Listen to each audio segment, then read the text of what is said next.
ओम नमस्ते जी। आज की वीडियो में हम वायु के और गुणों के बारे में चर्चा करेंगे। हमारे पास ऋग्वेद के चौथे मंडल का 46वें सूक्त का दूसरा मंत्र है। सतेना नो अभिष्टिभिर्नियुक्त्वा इंद्र सारथिः वायो सुतस्य त्रम्पतम्। सतेना से असंख्य,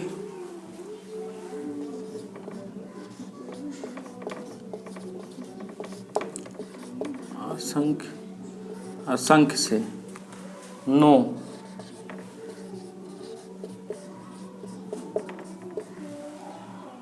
हम लोगों। इस मंत्र का देवता आपका वायु है। हम लोगों अभिष्टि भी आपका इच्छित क्रियाओं से,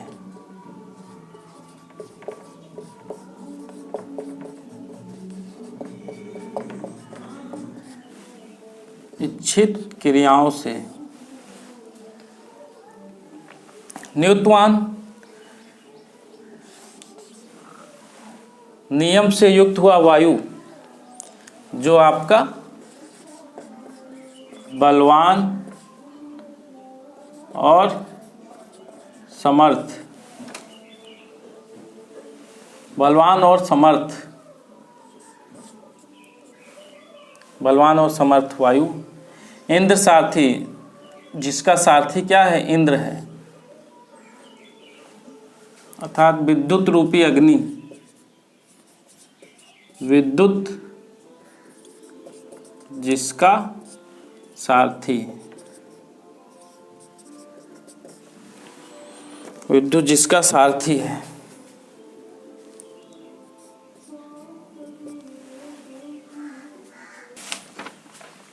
इस लाइन का अर्थ देखेंगे कि इच्छित क्रियाओं द्वारा हम लोगों की, जो भी हम लोग क्रियाओं द्वारा, जिसमें बिजली और वायु के योग से जो भी क्रियाएं की जाती हैं, उनके द्वारा वायु जो है क्या होता है? बलवान समर्थ हो जाता है। वो आपका वायु क्या हो जाता है? बलवान, नियम में युक्त, कंट्रोल किया गया वायु आपका क्या हो जाता है? बलवान हो जाता है। यानी असंख्य से हम लोगों की इच्छित क्रियाओं से बलवान समर्थ वायु, ठीक है, जिसका सारथी क्या है? विद्युत है। सारथी का अर्थ है कि वायु को गति देने वाला, वायु को ले जाने वाला।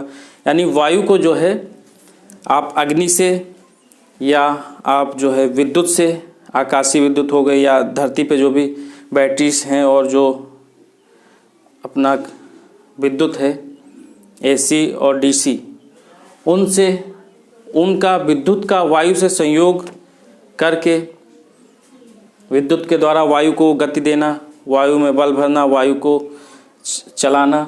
तो ऐसी क्रियाओं, असंख्य क्रियाएं ऐसी हो सकती हैं जिनसे वो हमारे लिए इच्छित कर्म को करता है। हमें जो भी मतलब इच्छा होती है, एक स्थान से दूसरे स्थान हम लोग जा सकते हैं वायु के द्वारा, और भी बहुत से शिल्प कर्म कर सकते हैं। वायु सुतस्य उत्पन्न किए गए के संबंध में त्रम्पतम, तृप्त हो। तो वायु के द्वारा जब ये क्रियाएं, शिल्प कर्म, जब आप यंत्र आदि सब बनाते हैं, तब आप जो है इनसे क्या, आप तृप्त होइए। अर्थात जो भी उत्पन्न किए गए पदार्थ हैं, इनसे वायु क्या होता है? हम लोगों को तृप्त कराता है। वायु बलवान है। वायु बलवान कैसे है? एक छोटे से प्रैक्टिकल के द्वारा जानेंगे।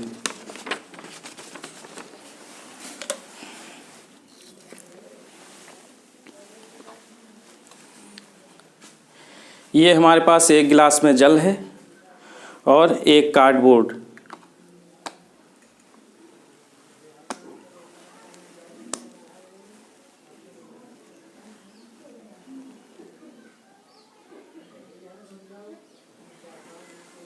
ये आप देख सकते हैं कि जल का जो भी भार है वो आपका जल कुछ भार ये जो कार्डबोर्ड का टुकड़ा है इस पे लगा रहा होगा, गुरुत्वाकर्षण बल भी इस पे लग रहा है, इसको नीचे की ओर जल जो है गुरुत्वाकर्षण बल खींच रहा है।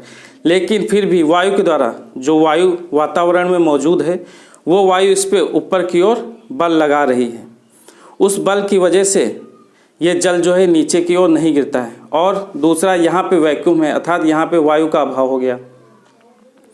तो वायु हमारे ऊपर, हमारे सर पे, हमारे नीचे, चारों तरफ हम लोगों के बल लगा रही है। वो हमें महसूस क्यों नहीं होता है वो बल? क्योंकि सब तरफ से बल लग रहा है, इसलिए वो हम लोगों को महसूस नहीं होता है।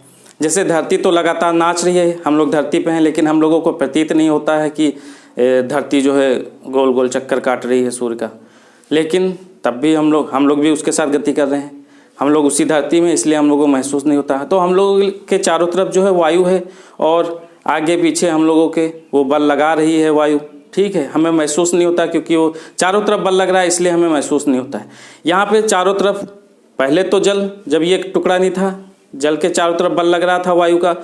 लेकिन जैसे ही ये कार्डबोर्ड का टुकड़ा हमने यहाँ लगाया, ऊपर की ओर वायु का बल नहीं है, क्योंकि ये यहाँ पे क्लोज्ड है, तो वायु का बल यहाँ पे नहीं लग रहा है और नीचे लग रहा है। तो ऊपर बल वायु का नहीं लग रहा है, नीचे लग रहा है, इसलिए ऊपर, इसी वजह से ऊपर वायु का बल ना होने की वजह से ये वायु का जो बल है नीचे लग रहा है, इसकी वजह से ये जल जो है नीचे नहीं गिर रहा है।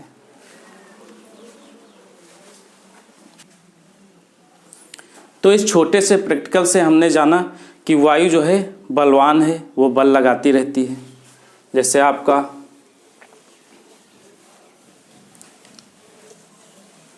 मान लीजिए कोई मनुष्य,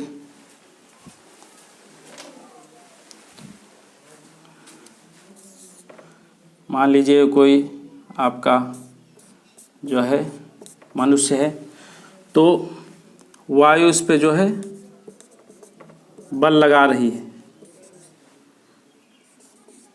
नीचे से चारों तरफ से इस पे, मनुष्य पे बल, ऊपर नीचे दाएं बाएं सर्वत्र जो है। इसे कोई टुकड़ा ले लीजिए, एयर, वातावरण में ये कोई एक वस्तु है, तो वायु का बल इधर भी लग रहा है, इधर भी लग रहा है।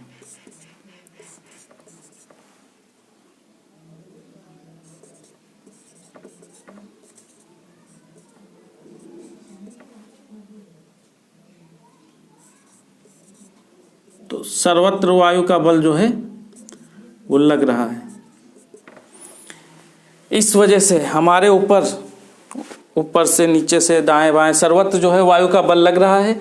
इस वजह से हम लोगों को महसूस नहीं होता है। अगर एक तरफ से वायु को आप हटा दीजिए तो फिर दूसरी तरफ का बल अधिक हो जाएगा।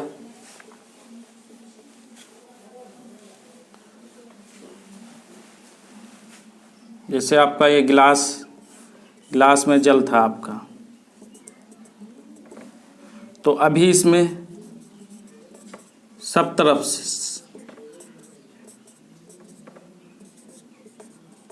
सभी तरफ से वायु दाब कार्य कर रहा था इसमें सभी तरफ से। लेकिन जैसे ही जल को आप एक कार्डबोर्ड का टुकड़ा लगा देते हैं, तो ये जो खाली स्थान बचता है, यहाँ पे जो वायु का दाब क्या हो जाता है, वो 0, शून्य हो जाता है। यहाँ पर वायु का दाब शून्य हो जाता है और यहाँ पे वायु तो दाब लगा ही रही है, उसका कार्य है। यहाँ पे वायु दाब यहाँ पे लग रहा है, यहाँ वायु दाब लग रहा है, यहाँ नहीं लग रहा है। इसी वजह से जल जो है वो नीचे की ओर नहीं गिरता है। तो वेद मंत्रों में भी दिया गया है कि वायु बलवान है, वायु गतिशील है। तो हम लोग प्रैक्टिकल के द्वारा भी सिद्ध कर सकते हैं कि वेदों में जो भी दिया है वो सब सत्य है। अब आगे विद्युत, आजकल वर्तमान में ऐसे कई यंत्र हैं, जैसे आपका एक एग्जास्ट फैन हो गया, एग्जॉस्ट फैन।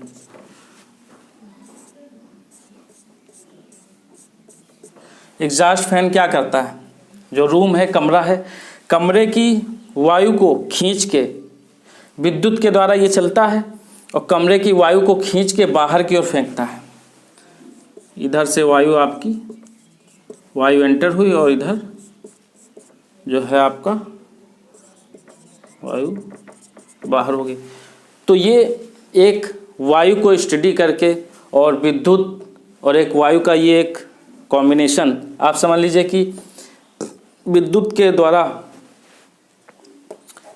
द्वारा यंत्र बना के फिर वायु को जान के कई तरह के एक ये यंत्र हो गया, जैसे एग्जॉस्ट फैन हो गया। ऐसे कई तरह के हम लोग यंत्र बना सकते हैं। निर्वात तो उत्पन्न कर सकते हैं। निर्वात आपका होता है वायु का अभाव, वायु का अभाव। ये एक तरह से निर्वात, मतलब वायु खींच रहे हैं तो वायु एक जगह पे अभाव हो रहा है। तो ऐसे ही आप किसी भी वस्तु को उठाने के लिए, जैसे ये कोई वस्तु है और अगर आप यहाँ से आप यहाँ पर वायु खींच लीजिए, मतलब एक पाइप, वस्तु पे पाइप लगा के और वायु को खींचने से, अर्थात वायु का अभाव करने से, निर्वात करने से, यहाँ वायु नहीं है तो इधर वायु दाब अधिक हो जाएगा, तो वस्तु जो है उस पाइप में आपका क्या हो जाएगी, पाइप से कनेक्ट हो जाएगी। फिर उस वस्तु को एक स्थान से आप दूसरे स्थान ले जा सकते हैं। इस तरह मतलब वायु के कार्य को जानकर हम लोग एक वस्तु को दूसरे स्थान पर भी पहुंचा सकते हैं। और आपके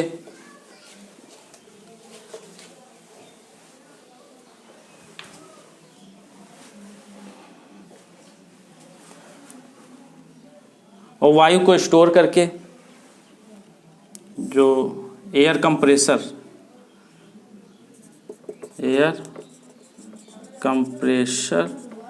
टैंक, एयर को कंप्रेस, वायु को, जैसे टैंक में वायु को भर के उसको वायु को स्टोर कर लिया जाए, फिर पतली पाइप द्वारा उस वायु को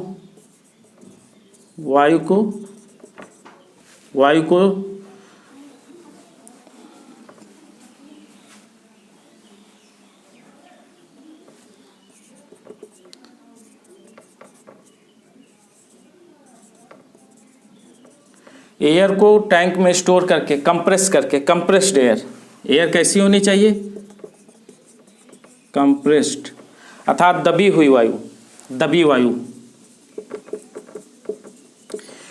वायु में क्या होगा, जितना वायु आपस में जब दबेगी तो उसमें जो है स्थितिज ऊर्जा बढ़ जाएगी। फिर उस ऊर्जा का प्रयोग करके आप जो है स्थितिज ऊर्जा को, दबी वायु में प्रेशर अधिक होगा तो पतली पाइप के द्वारा वो अधिक प्रेशर से, अधिक दाब से वायु निकलेगी। फिर उस वायु की गति का प्रयोग आप किसी भी कर्म में कर सकते हैं, जैसे चक्की चलाने के लिए कर सकते हैं, आप चक्की चलाना और विद्युत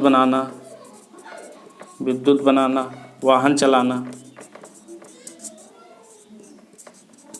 कई कर्म में कर सकते हैं। हरियाणा के सुदर्शन मलिक जी ने बैल से अपना जो है, मतलब बैलों की रक्षा पे वो विशेष ध्यान देते हैं और गोबर से उन्होंने वैदिक प्लास्टर तैयार किया है और वो गोबर से ईंटें भी वो बना रहे हैं। तो गाय के संरक्षण पे वो विशेष ध्यान देते हैं। तो सुदर्शन मलिक जी ने अपना जो है कि बैल से पहले गियर चला के एयर जो खींचने वाला यंत्र है उससे वायु को वो कंप्रेशन टैंक में स्टोर कर लेते हैं। फिर उस वायु का वो प्रयोग अपना जो है, जो आपका जनरेटर होता है, जनरेटर में आपका अल्टरनेटर होता है, आपका अल्टरनेटर, तो अल्टरनेटर में जो ये रॉड है,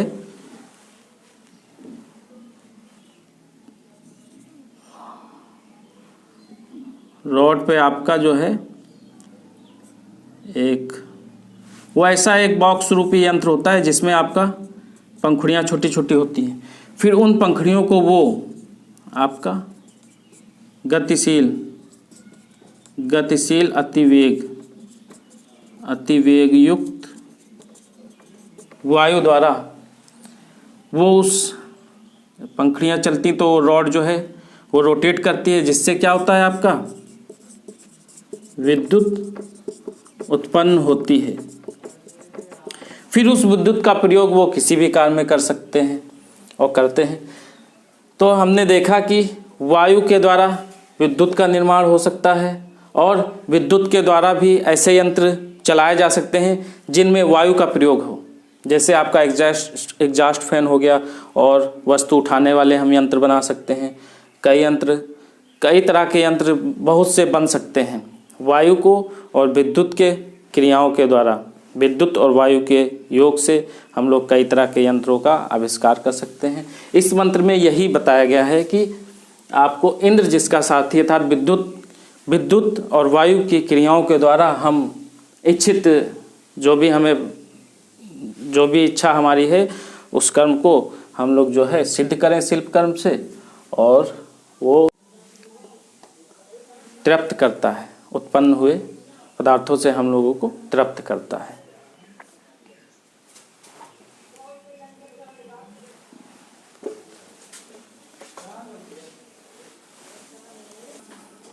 आज की वीडियो में हमने वायु और विद्युत के योग से कई तरह के यंत्र जो भी आजकल चल रहे हैं और कई तरह के यंत्र हम लोग बना सकते हैं उनके बारे में हमने चिंतन किया।